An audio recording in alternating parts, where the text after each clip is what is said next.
लेकिन इस अहम मामले पर, इस इशू पर जरा बात कर लेते हैं। ब्रिगेडियर रिटायर्ड हारिस नवाज साहब हमें ज्वाइन कर चुके हैं। हारिस साहब, बहुत शुक्रिया वक्त देने के लिए।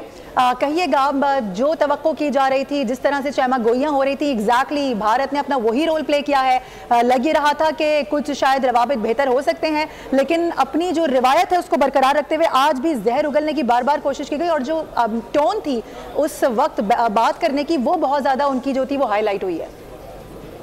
जयशंकर है डिफरेंट, बड़ा सख्त इनका मुस्तवाना रवैया है। और इसके बाद इन्होंने जिस तरीके से बॉडी लैंग्वेज थी वो भी उनकी बहुत अग्रेसिव थी। और फिर उन्होंने दहशतगर्दी की बात की, लहजगी पसंदी की बात की। मतलब जाहिर है कि ये पाकिस्तान को इंडायरेक्टली कह रहा है, लेकिन पाकिस्तान ने इस तक कोई बात नहीं की है, बल्कि बड़ी बैलेंस से स्पीच की। और मैं एक्सपेक्ट कर रहा था कि जयशंकर से कुछ भी एक्सपेक्ट कर सकते हैं, कोई बात कर सकते हैं, जहर उगलने से बात नहीं आते हैं। जिस तरीके से ये मिलते हैं, और ये पाकिस्तान के खिलाफ जब बिलावल भुट्टो गए थे एससीओ में इंडिया में, तो वहाँ भी उन्होंने प्रेस कॉन्फ्रेंस पाकिस्तान के खिलाफ बहुत बातें की थी। और ये आई थिंक ये बहुत ही एक अफसोसनाक बात है, लेकिन I think we were expecting. और पाकिस्तान ने बहुत एक्सपेक्ट किया। अफगानिस्तान में बात की, अफगानिस्तान में टेररिज्म की बात की, बट पाकिस्तान नेवर मेंशन कि अपने नेबर्स के बारे में बात नहीं की, इंडिया के बारे में बात नहीं की। हालांकि दुनिया को समझ आ गई होगी कि अफगानिस्तान में दहशतगर्दी कौन करवा रहा है। हारिस नवाज साहब, एक ऐसे मौके पर जब भारत सिफारती सतह पर दुनिया में तन्हा हो रहा है, इस तरह के प्लेटफॉर्म पर भारतीय वजीर ख़ारजा का जहर उगलना और इस तरह का रवैया रखना, ना कि उसको चाहिए था कि अपनी इमेज को बेहतर करने के लिए कुछ नरम रवैया रखते हैं, उस पर ये ढिठाई। और फिर इस तरह के प्लेटफॉर्म पर माजी में भी हमने देखा है भारत इसी तरह का रवैया रखता रहा है। क्या कहेंगे आप? बिल्कुल, इसका नेगेटिव देखें, आई वुड से एससीओ के अंदर ये इंडिया की इंक्लूजन मीन्स के इंडिया इज स्पॉइलर। इंडिया के होते हुए ना यहाँ पर इकोनॉमिक तरक्की हो सकती है, क्योंकि कनेक्टिविटी करने के लिए अफगानिस्तान में अमन की जरूरत है।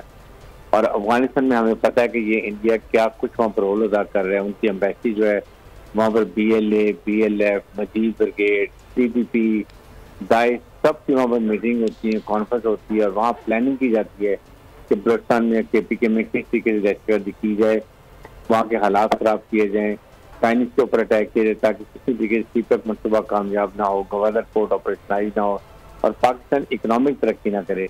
असल बात यह, जो इस फोरम का खास तौर पर एजेंडा था, इकोनॉमी डेवलप करने के लिए, इकोनॉमिक प्रॉस्पेरिटी लाने के लिए, मुआशी आपस में ताल्लुकात अच्छे करने के लिए। लेकिन इशू ये कि इतने ज़्यादा सेंट्रल एशिया में नेचुरल रिसोर्सेज हैं, उनको वहाँ से दुनिया की मंडी में लाने के लिए अफगानिस्तान अमन पीसफुल होगा तो फिर बलूचिस्तान आएगा, वहाँ से गवादर के थ्रू वो अफ्रीका में और मिडिल ईस्ट में सारा अपना। पाकिस्तान को गैस की बड़ी सख्त जरूरत है, बिजली की प्रॉब्लम है, ऑयल की प्रॉब्लम है। ये सारी चीज़ें हम ईरान से और उसके बाद सेकेंड के अफगानिस्तान के थ्रू सेंट्रल एशिया ले सकते हैं। ठीक है, यानी पाकिस्तान ने तो वैसे हमेशा दोस्ती का हाथ बढ़ाया, आगे भी बढ़ाता रहेगा। मैं भी उसने बहुत बेहतरीन तरीके से किया और कर भी रहा है, लेकिन सामने जो लोग हैं शायद वो नहीं चाहते कि मामलात बेहतर हों, और यही वजह है कि उन्होंने आज भी अपनी रिवायत और ढिठाई को बरकरार रखा है। बहुत शुक्रिया ब्रिगेडियर रिटायर्ड हारिस नवाज साहब हमारे साथ मौजूद हैं। सब्सक्राइब करें और बेल दबाएं ताकि कोई खबर रह न जाए।